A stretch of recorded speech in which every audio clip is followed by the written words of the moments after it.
Assalamualaikum warahmatullahi wabarakatuh. Berjumpa kembali dengan saya Novendi.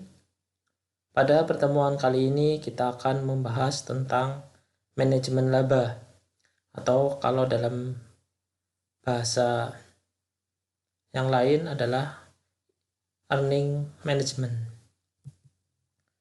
Langsung saja untuk pokok bahasan yang akan kita bahas pada pertemuan ini ada 4. Yang pertama, definisi dari manajemen laba. Yang kedua adalah pola manajemen laba. Yang ketiga adalah tujuan atau motivasi manajemen laba. Dan yang keempat adalah penelitian empiris tentang manajemen laba. Yang pertama adalah definisi. Jadi kalau dilihat dari bahasa, manajemen laba itu kan terdiri atas dua kata, manajemen dan laba. Ya bahasa lainnya ya pengelolaan laba gitu ya. Jadi laba itu ternyata bisa di-manage atau ditentukan. Berapa sih laba yang akan kita capai gitu. Nah, praktek seperti ini kalau dalam akuntansi itu lebih mengarah ke hal yang negatif. Karena ada satu pihak yang pasti akan dirugikan dengan adanya praktek tersebut. Dan satu hal yaitu intervensi dari pihak manajer. Jelas ini tidak etis gitu ya kalau dalam etika gitu. Meskipun secara konstitusi hukum sebenarnya tidak masalah selama tidak keluar dari PABU. Apa itu PABU? Prinsip akuntansi yang berterima umum. Kalau di Indonesia yang dipakai ya SAK ya, standar akuntansi keuangan gitu. Dalam bahasa lain, manajemen laba itu juga banyak yang mengistilahkan akuntansi kreatif. Nah, ini ya sangat menarik untuk dikaji ya. Jadi sebenarnya ini pilihan ya, tidak wajib malah. Jadi justru malah cenderungnya ke korupsi ya atau penyelewengan. Jadi kalau ada kasus manajemen laba itu nanti biasanya kaitannya dengan fraud atau kecurangan akuntansi. Kita langsung saja ke pola manajemen laba. Ada 4 hal ya, yang bisa mengindikasikan terjadinya manajemen laba. Yang pertama adalah take a bath. Kalau dalam bahasa Indonesia mandi ya, tapi maksudnya bukan berarti manajer itu take a bath gitu ya, mandi. Maksudnya mandi di sini adalah ketika terjadi restrukturisasi keuangan, maka aktiva-aktiva yang hampir jatuh tempo atau nilai bukunya tinggal sedikit ya, atau usia ekonomisnya telah habis gitu, maka aktiva-aktiva tersebut akan dijual atau bahkan dihapus bukukan. Maksudnya adalah agar tidak membebani di periode berikutnya. Jadi misalkan mau merger nih, yang lagi rame kan sekarang merger bank syariah ya, antara BNI Syariah, BRI Syariah, dan Mandiri Syariah. Mega merger itu karena besar itu, dan menjadi BRI Syariah. Nah, bisa jadi ketika terjadi merger, maka aset-aset perusahaan akan dijual. Tujuannya apa? Agar tidak menimbulkan biaya pada periode berikutnya. Kalau semakin besar biaya, kita tahu maka pendapatan akan semakin turun. labanya akan semakin turun gitu. Itu yang pertama, take a bet. Yang kedua adalah minimalisasi laba. Terkadang ada manajer yang ingin labanya kelihatan sedikit. Mengapa? Untuk tax avoidance ya, penghindaran pajak. Jadi kalau kalau labanya besar, maka pajaknya besar, sehingga kadang ada yang pengen labanya dikecilkan saja. Kemudian yang ketiga adalah income maximization, maksimalisasi laba. Nah, ini kebalikannya ya. Jadi labanya itu ditinggikan. Ya, maksudnya ditinggikan tidak sesuai aslinya gitu loh. Tujuannya apa? Ya untuk menarik investor. Karena kalau labanya besar, maka bisa dikatakan kinerja perusahaan tersebut baik, sehingga investor akan tertarik untuk menanamkan sahamnya di perusahaan tersebut.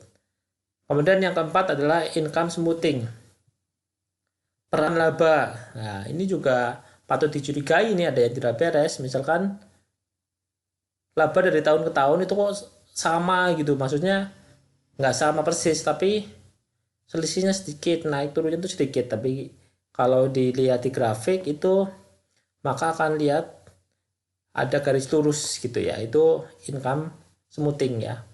Kalau cewek kan biasanya rambutnya itu di smoothing ya, ada yang rebonding, itu saya nggak tahu artinya apa, beda atau sama juga nggak tahu ya. Langsung saja tujuan dilakukannya manajemen laba. Yang pertama jelas untuk tujuan bonus. Misalkan manajer ketika perusahaan itu laba, maka bisa dianggap yang berjasa ya jelas beli dia, sehingga dengan adanya iming-iming bonus, maka dia akan bagaimana caranya agar labanya kelihatan tinggi gitu, maka dilakukanlah manajemen laba. Yang kedua adalah motivasi politik. Nah, politik di sini bukan politik kekuasaan ya, maksudnya politik utang ke bank. Misalkan kalau perusahaan keuntungannya besar, maka akan dipermudah oleh bank untuk mendapatkan pinjaman.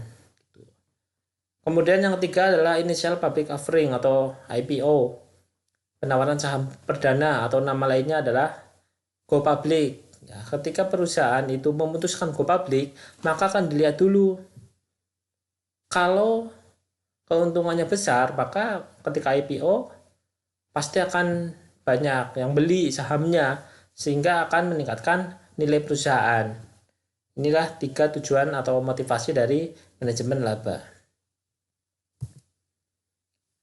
Yang selanjutnya adalah riset empiris ya, jadi penelitian yang relevan, yang sesuai kenyataannya. Empiris itu empirik ya.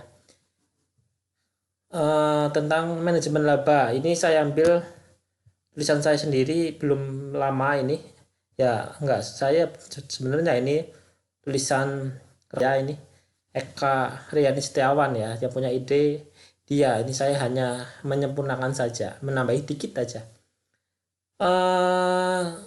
Ini belum lama ya, baru kemarin kita presentasikan pada acara National Call for Paper dari ACFE Indonesia 17 Oktober kemarin ya. Oke, langsung saja. Ini judulnya peran kepemilikan institusional. Jadi kepemilikan institusional itu maksudnya ketika saham perusahaan dimiliki oleh perusahaan lain gitu, itu namanya kepemilikan institusi. Sebagai pemoderasi ya, ini variabel moderasi, mungkin sudah diajarkan di mata kuliah statistik ya, ada variabel moderasi, ada variabel intervening atau mediasi. Determinan. Nah, determinan itu faktor-faktor yang mempengaruhi. Jadi besok kalau bikin judul skripsi jangan pengaruh gitu ya, apa terhadap apa, itu nggak menarik ya judulnya ya. Ganti aja determinan gitu ya. Determinan manajemen laba, studi pada perusahaan manufaktur di Indonesia. Latar belakangnya ini ada banyak kasus ya di Indonesia, terutama Ada beberapa yang kami contohkan di sini. Ada dari PT Kimia Farma, ada dari Indofarma, ada Agis gitu ya. Itu adalah kasus-kasus manajemen laba yang terjadi di Indonesia. Nah, ini sebenarnya kalau kita offline, saya jelaskan ya untuk cara menghitung manajemen laba. Ini nggak sulit ya. Jangan dilihat apa namanya istilah-istilahnya ini ya, kayaknya kok susah banget ya. Enggak, ini pakai Excel aja bisa. Nggak usah pakai software gitu ya maksudnya. Ini karena ini online jadi agak susah saya untuk menjelaskan karena butuh papan tulis dan spidol ya untuk biar kamu benar-benar jelas gitu ya. Saya dapati saja intinya manajemen laba itu bisa dilihat, maksudnya bisa diindikasikan. Kita bisa menilai bahwa ini sebenarnya perusahaan melakukan manajemen laba atau tidak sih, itu bisa dilihat, dihitung dari rumus ini, nanti akan ketemu hasilnya. Nanti dari hasil itu kita bisa tahu, oh ternyata perusahaan ini curang karena melakukan manajemen laba gitu ya. Untuk sampel penelitian kami ini di perusahaan manufaktur dari tahun 2015 sampai 2018, jumlahnya ada 149. Setelah kita eliminasi, maka ditemukan 23 perusahaan dikali 4 tahun ya, maka 92. Jadi ada 92 data yang kami teliti. Hasilnya ini ya, ini menggunakan SPSS ya. Sekarang tidak hanya SPSS, sudah banyak aplikasi lain yang bisa digunakan untuk olah data. Ada Avius, kemudian ada PLS, ada Amos, banyak lah. Gampang. Mungkin Anda lebih ahli dari saya. Langsung saja ke kesimpulan, intinya bahwa kepemilikan institusional tidak mampu mempengaruhi hubungan antara, oh ya ada 3 variabel ya sebenarnya ini. Beban pajak tangguhan, perencanaan pajak, dan kepemilikan manajerial. Bedanya kalau kepemilikan institusional itu saham perusahaan dimiliki oleh perusahaan lain. Kalau kepemilikan manajerial itu saham perusahaan dimiliki oleh manajer perusahaan itu sendiri. Nah, itu adalah perbedaan antara kepemilikan institusional dan kepemilikan manajerial. Ini juga mungkin sudah pernah kamu dapatkan ya di mata kuliah atau bahasan yang ada GCG-nya itu, Good Corporate Governance, pasti akan dibahas mengenai ini nih, kepemilikan institusional maupun kepemilikan manajerial. Jadi hasilnya yang diterima itu yang ini nih. Jadi variabel moderasi itu kan di tengah ya, moderat ya. Itu bisa memperkuat, bisa memperlemah. Karena tadi hasilnya adalah negatif.